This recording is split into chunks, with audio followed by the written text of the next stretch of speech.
সফলতার কোনো শর্টকাট হয় না, হয় অনেক কাঠখড় পুড়িয়ে জীবন যুদ্ধের প্রতিটি অধ্যায়ে নিজেকে প্রমাণ করে করে একটু একটু করে আপনি সফল হবেন, একটু একটু করে আগাবেন। ইটস এ জার্নি, এটা কোনো ডেস্টিনেশন নয়। এবং সফল হওয়ার পথ পরিক্রমায় কোনো লিফট নেই, সিঁড়ি বেয়ে উপরে উঠতে হয়। কি বেয়ে? কিন্তু আমরা সফল হতে চাই কিভাবে?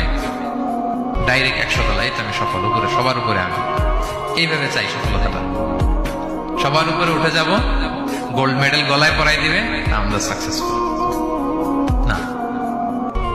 সফলতার রাস্তায় কোনো লিফট থাকে না, কি দিয়ে উঠতে হয়? সিঁড়ি বেয়ে ঘাম জড়িয়ে উঠতে হয়। দেখেন, শুধু আলোর মুখ দেখার জন্য মায়ের পেটে আমাদের কত সময় লাগছে বলেন তো? জাস্ট একটু লাইট, হ্যাঁ 9 মাস 10 মাস সময় লাগছে শুধু একটু আলো দেখবো আমরা। একটু আলোর মুখ দেখার জন্য আমার লাগছে 9 মাস। আর এখানে আমরা শর্টকাট খুঁজি, খালি কি খুঁজি?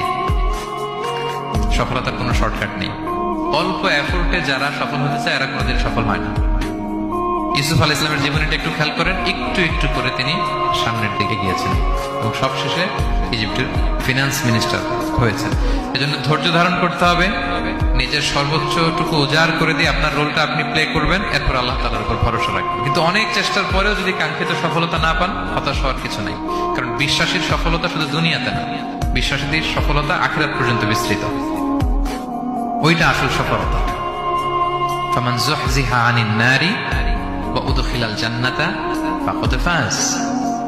যে জাহান্নাম থেকে মুক্তি পেল, জান্নাতের নিশ্চয়তা পেল, সেই সফল। আমরা যেন সেই সফলতার জন্য অপেক্ষা করি, আমরা যেন দুনিয়া আখিরাত উভয় জাহানে সফল হতে পারি। আল্লাহ তাআলা আমাদের সবাইকে কথাগুলো বোঝার ও আমল করার তৌফিক দান করুন। হাযা মা ইনদি ওয়াল ইলমু ইনদাল্লাহ আলাইহি তাওয়াক্কালতু ওয়া ইলাইহি উনীব। আসসালামু আলাইকুম ওয়া রাহমাতুল্লাহি তাআলা ওয়া বারাকাতুহু। সফলতার কোনো শর্টকাট হয় না, হয় অনেক কাঠখড় পুড়িয়ে জীবন যুদ্ধের প্রতিটি অধ্যায়ে নিজেকে প্রমাণ করে করে একটু একটু করে আপনি সফল হবেন, একটু একটু করে আগাবেন। ইটস এ জার্নি, এটা কোনো ডেস্টিনেশন নয়। এবং সফল হওয়ার পথ পরিক্রমায় কোনো লিফট নেই, সিঁড়ি বেয়ে উপরে উঠতে হয়। কি বেয়ে? কিন্তু আমরা সফল হতে চাই কিভাবে? ডাইরেক্ট 100 তলায় আমি সফল, উপরে সবার উপরে আমি, এইভাবে চাই সফলতাটা। সবার উপরে উঠে যাব, গোল্ড মেডেল গলায় পরাই দিবে, আমরা সাকসেসফুল না। সফলতার রাস্তায় কোনো লিফট থাকে না, কি দিয়ে উঠতে হয়? সিঁড়ি বেয়ে ঘাম জড়িয়ে উঠতে হয়। শুধু আলোর মুখ দেখার জন্য মায়ের পেটে আমাদের কত সময় লাগছে বলেন তো? জাস্ট একটু লাইট, হ্যাঁ 9 মাস।